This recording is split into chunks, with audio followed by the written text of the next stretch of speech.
señalando es que aquí existió una violación del principio de igualdad, que aquí existió una distorsión injustificada en el mercado al permitir doble declaración de precios.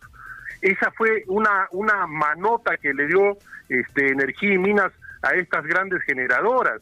Por un lado le dice, mira, tú declaras el precio, Edgardo, que sea el costo del gas para ganar más. ¿Hasta cuándo se puede dilatar? Es increíble lo que ocurre con este tema, porque claro, Karina, yo estaba haciendo seguimiento a esta historia, que además, y yo recuerdo que esta historia, por lo menos para mí, comenzó con lo que me contó la gente de Electroperú, donde hay montones de problemas, ¿sabes? Que solo el tema de Electroperú, dicho sea de paso, Miriam Morales es el directorio de Electroperú y me imagino que ya no, espero. Pero ahí me contaban que por estos contratos absurdos, o sea, Electroperú terminó cediendo sus derechos sobre Chaclla y Cerro del Águila, que se le entregaron a Calpa y a Odebrecht. ¿No es cierto? Así es. Y en el contrato se establecía que Electroperú estaba obligada a comprarle toda su energía. Y lo que tenía que hacer luego Electroperú es vender esa energía en este mercado que le llaman el spot, es decir, el mercado donde llevan la energía a todos los que van a vender en el mercado libre. Y resulta que Electroperú le compra a 55, 60 dólares el megavatio a estas hidroeléctricas y sale a venderlo a 10. Y que solo en el caso de Electroperú había producido un perjuicio, me dijeron en esa época 50 millones de soles al año. Resulta que el perjuicio, según la auditoría contable hecha a Electroperú en diciembre del año pasado, las pérdidas pues son de 120, 130 millones de soles anuales. O sea, a partir de ahí yo empecé a jalar esta historia, a averiguar qué estaba pasando. Ha pasado por el gabinete 50 veces, ha pasado por el Congreso de la República, ha habido comisiones, ha habido dictámenes, ha llegado al Pleno, ha regresado del Pleno, se ha vuelto a ir. Lo cierto es que no resuelven nada. Y la Corte Suprema ahora dice, oigan, esto está mal, y no pasa nada. O sea, ¿quién está detrás de esto? O sea, porque tiene que haber tremendo poderoso para que no pase nada, para resolver una cosa tan absurda. Los conocidísimos lobbies, pues, ¿no?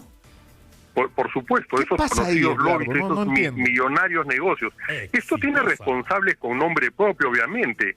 Ahí los primeros responsables son los que firmaron ese decreto supremo, y por supuesto para que se pueda emitir ese decreto supremo hay un órgano técnico dentro del Ministerio de Energía y Minas que va elaborando las bases técnicas y las bases jurídicas para la emisión de este documento. Ahí es donde seguramente se ha negociado, como ya ha quedado evidenciado con la sentencia de la Corte Suprema, estas reglas, ¿no es cierto?, entre comillas, que favorecieron y siguen favoreciendo a estas tres grandes generadoras y a las 1.500 grandes empresas del Perú que se benefician con la energía barata. Definitivamente hay nombre propio, y eso siempre lo dijimos, aquí tiene que haber una denuncia de parte del Ministerio Público, porque tiene que establecerse quiénes son los responsables del daño económico que le han causado a los millones de peruanos, a los ciudadanos.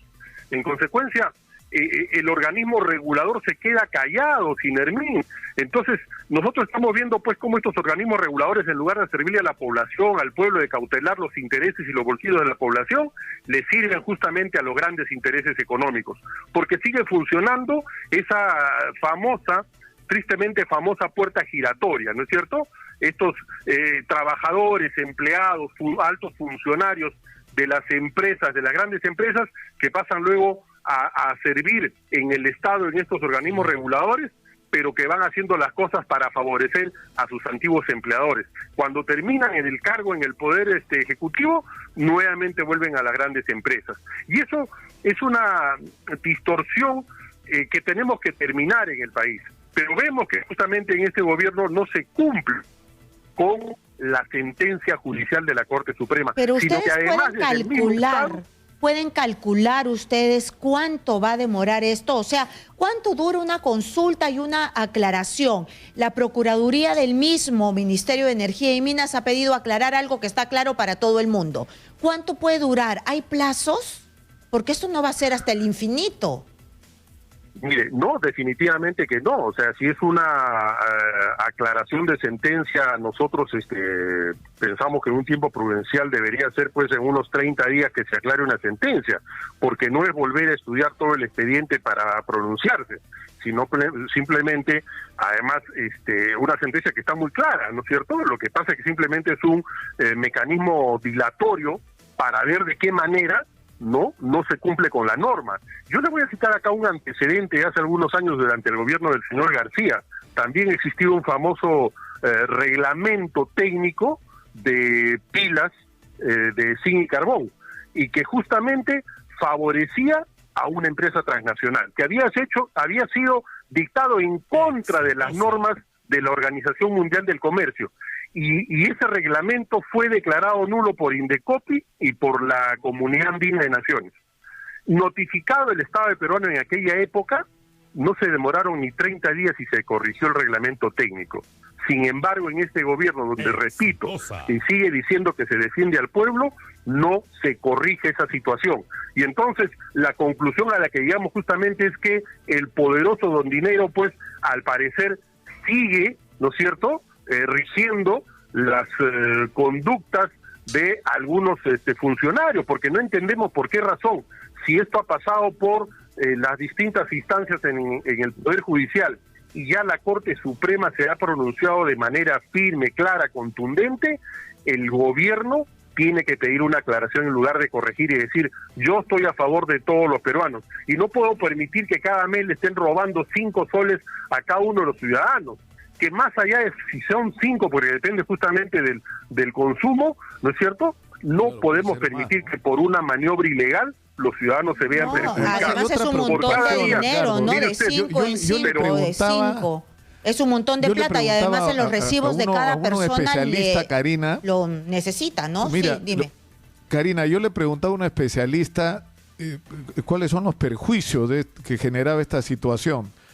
Y aparte de decirme que, digamos, es una perversión el cálculo de lo que pagas con la energía no tiene que ver con lo que cuesta, sino con una manipulación de los costos y terminas pagando de menos. Pero al pagar de menos, estás causando un perjuicio en el largo plazo.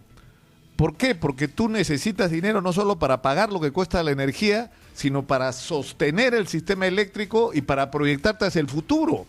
O sea que estamos arriesgando nuestro futuro, ¿no? Pero ahora, lo otro, ¿cuánta plata ha ganado esta gente con esta manipulación? O sea, si Electroperú ha perdido por esta perversión más de 500 millones de soles en los últimos 4 años, ¿cuánto dinero ha ganado esta gente? Eso más la productividad, la que está manipulando, ¿no? Para bajar el precio y de ahí ellos mismos salir y comprarlo en el suelo y ahí vendérselo a las empresas. O sea, se tienen que estar forrando. Porque solo ellos pueden entrar ahí además, ¿no? Los estimados son de aproximadamente 4.000 millones de soles. Es decir, por cada día que el Estado demora en corregir esta situación, los peruanos pierden 1 millón de soles.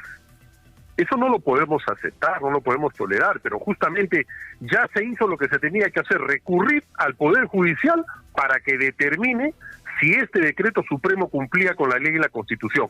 A que ha demostrado que no cumplía ni cumple con la Constitución y la ley, y sin embargo el Ministerio de Economía no se pronuncia, no corrige esta situación. ¿Qué demuestra esto?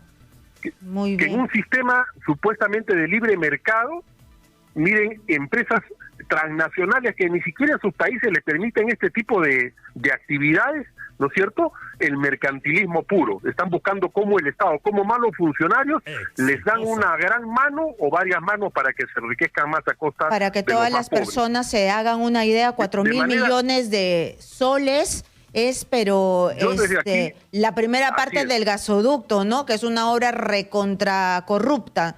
Claro, que es en dólares. Que todavía no hemos hablado de los costos adicionales en la tarifa, que además constituyen el 10% de la tarifa, ahora que estamos hablando de bajar el costo de las tarifas.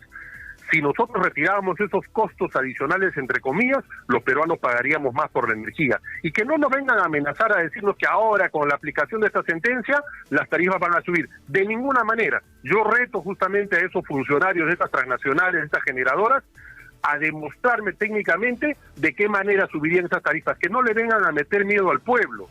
De ninguna manera vamos a aceptar.